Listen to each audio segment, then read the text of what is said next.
What's up, guys? This is Ian here, coach of your Ladder Lantern and also commissioner of the NCL. Um, so this is the weekly recap for week 3, and I will run through everything for you here. So first up is move kills on the leaderboard this week. We have Earthquake with 11 and Knockoff with 11 kills. So and then Thousand Arrows in third with 8 kills. A Thousand Arrows is actually tied for second with Hidden Power, and Scald is sitting in third by itself with 7.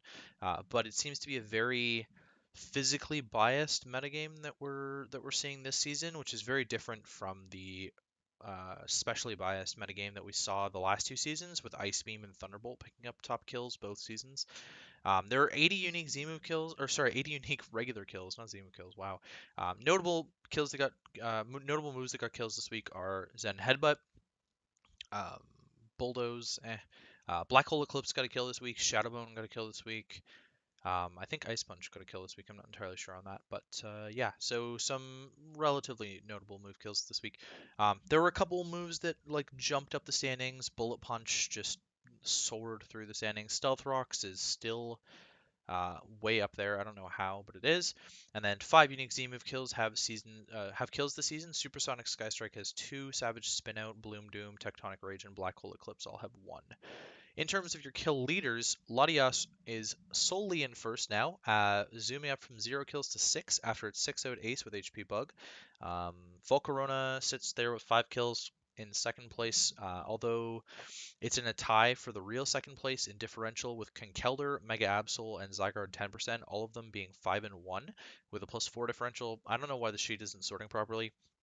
It has Weavile in third with 5 kills as well, but Weavile has 3 deaths, so 5 kills and a +2 differential. And then in actual third place, you have Mega Scizor, Nihilego, Azelf, Zygarde 50%, and Crocodile all with 4 kills. Mega Scizor has 4 kills +4 differential, and then Crocodile has 4 kills +1 differential. It's the lowest of the 4 kills there. In terms of the matchups this week, Jed had a fantastic game where he 6-0'd Ace and pushed himself all the way up to first place in his division. And despite being first place in the division, he's actually third place in the entire league, which is pretty insane that there are teams better than 3-0 plus 11. But it's a pretty wild start to the season so far with some really big leads, and I have a really bad feeling that people are going to be able to clinch really early this season. Next up is Austin, the Atlantis Raptors, who picked up a really, really, really tight win over Tiff and the Calgary Flareons. It was a really well played game by both of them. I do think that Tiff could have pulled out that match pretty quickly there. And solidified herself a victory. But Austin managed to pull through, and the defensive Salamence put in a lot of work for him. Tiff again, yeah, she got really close. You know, it was quite unfortunate that the Togekiss never clicked Air Slash because I think that she could have won the game had she clicked Air Slash, and that's pretty much all there is to it. Um, Shade picked up a win over Hamu this week, or was that last week? Now I have to check. Yeah, no, he lost to. That was last week. He lost to Hayden and the Pittsburgh Piplups, really close game. Hayden was throwing away differential, and so Shade pulled a lot of differential back from that game that he probably shouldn't have. Zygarde 10 making a fantastic debut and picking up 5 kills for him there. Um, Dom and the Cleveland Nest Cavaliers got rolled over by Mortal, who is taking over for Phil, subbing in for Phil in the Wiltshire War Turtles. Absolutely massacred by Mega Absol, and it just sort of showed that the bulky team of Doms cannot stand up to setup. Pretty much at all. Despite having Haze Toxapex, it's way too passive of a mon to do anything.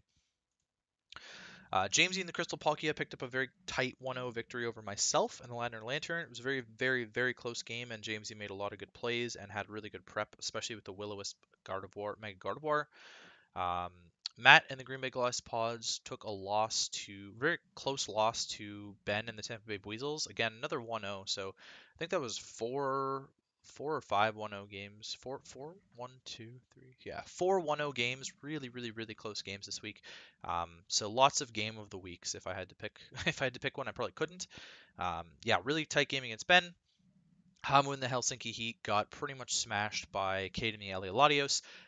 He managed to pull a kill out, which is pretty impressive considering how well Cade's been doing this season.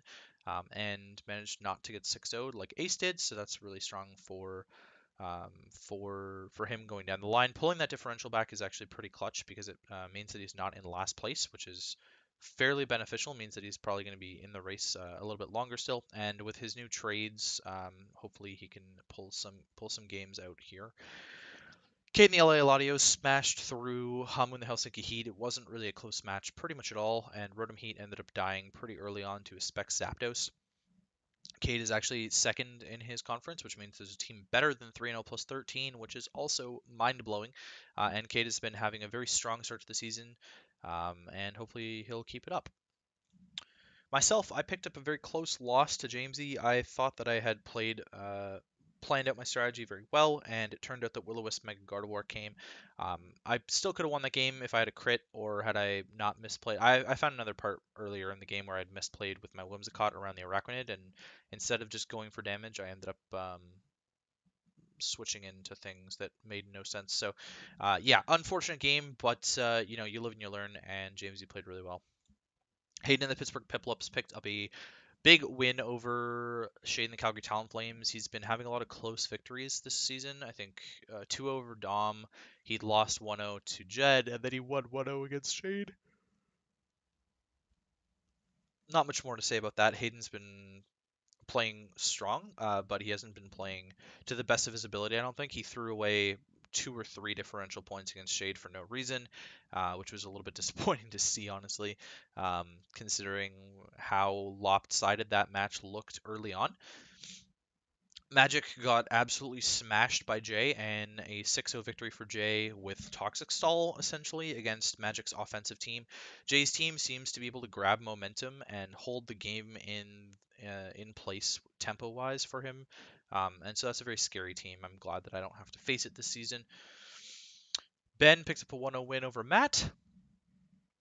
I'm going to be honest, I don't remember a lot of this game. I just remember that it was really close. So we'll just finish off with it there. Oh, I remember now. The Aerodactyl was the check to Mega Charizard X, and there was a lot of 50-50s with Buzzwole at the end of the game, and Matt ended up not choosing correctly a couple of the times, and Ben pulled out the victory. Jay absolutely smashed Magic. 3-0 plus 16 is just ridiculous. I think he had a 4-0 week 1 and then 2 6-0s in a row. It's just, yeah, Jay's absolutely smashing the league right now, and if he keeps it up, he will probably win the whole thing. And then last but not least, no, not last but not least, but Ace got trashed by Jed, who had a completely sound plan of reflect typing the Fortress with his Latias and then sweeping with Stab HP Bug, which was neutral against everything. So quite the unfortunate loss for Ace. He just started setting up hazards on a Latias that was calm minding, which makes absolutely no sense, but he will live and learn and improve from that loss. Now, last but not least, Mortal took over for Phil. He will not be playing the game against Ben. That will remain a temporary FF for now. But Mortal brought Phil's record out of the gutter and smashed Dom with Macabsol. It was not a close game, really. It was a long game, but it was not a close game, and that's sort of what happens with Dom's stall team, is that the games are going to go long, but not necessarily in his favor. I don't think there was a freeze of note this game, but Mortal had double pressure stallers, which ended up putting a lot of pressure on Dom, and that's sort of how that game ended. So that is going to be it, guys, and I will catch you guys next week for week 4.